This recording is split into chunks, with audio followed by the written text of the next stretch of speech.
बिस्मिल्लाहिर्रहमानिर्रहीम। दोस्तों, आजकल पंजाब में ख़ासकर लाहौर में एक आंखों की वबा फैल चुकी है जिसे हम आई फ्लू कहते हैं। ये बीमारी कोई नई नहीं बल्कि पुरानी है। इसे कंजक्टिवाइटिस कहते हैं, जिसे आम तौर पर अशोब चश्म भी कहते हैं। दोस्तों, इस बीमारी की सूरत में आंखों में दर्द होता है, जलन होती है, ख़ारिश होती है, आम गुलाबी और सुर्ख हो जाती है और आंखों के अंदर से एक गाढ़ी किस्म की रतूबत यानी पीप निकलती है। आंखों की ये बीमारी काफ़ी तकलीफ देह है। हम ये बीमारी ठीक हो जाती है, लेकिन अगर एहतियाती तदाबीर अख्तियार ना की जाएँ और इसकी तरफ तवज्जो ना दी जाए तो ये आंखों को ज़्यादा मुतासर करके नुकसान पहुंचा सकती है। दोस्तों, आपको इस बीमारी की वजूहात ज़रूर शेयर करना चाहूँगा, क्योंकि वजूहात को दूर करने से हम इस बीमारी से बच सकते हैं। इसकी सबसे पहली वजह तो हाथ हैं। दोस्तों, जब आंखों में ख़ारिश हो और हाथों से मलने की वजह से ये वायरस, बैक्टीरिया या जरासीम हमारी आंखों में ट्रांसफ़र हो जाता है और इस बीमारी को पैदा करने का बहुत बड़ा सबब बनता है। दूसरी अहम वजह इसकी ये है कि इन्फेक्टेड पर्सन का तौलिया, या एक और चीज़ है कि आप इन्फेक्टेड पर्सन का पिलो यानी कि आप उसका तकिया इस्तेमाल करते हैं, तो इससे भी ये बीमारी आपको लाहक हो सकती है। दोस्तों, जब ये बीमारी लाहक हो जाए तो हम ये ज़रूर बताता चलूँगा कि किसी की आंखों में देखने से ये बीमारी ट्रांसफ़र नहीं होती।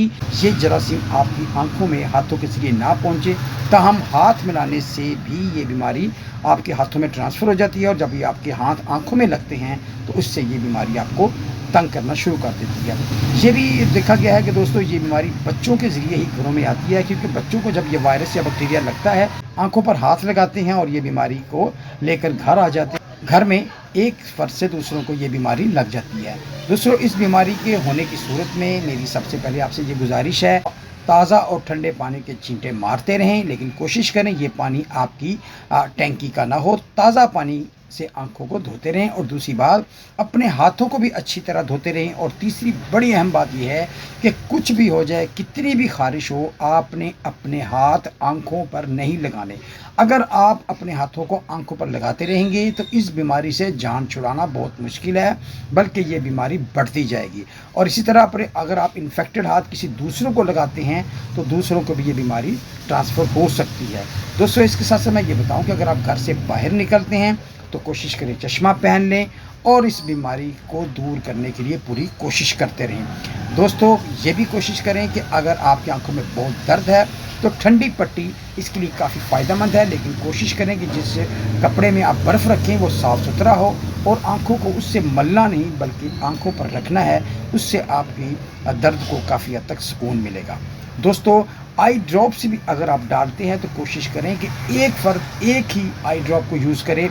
अगर उस आई ड्रॉप को कोई दूसरा इस्तेमाल करेगा तो ये बीमारी ट्रांसफ़र हो सकती है।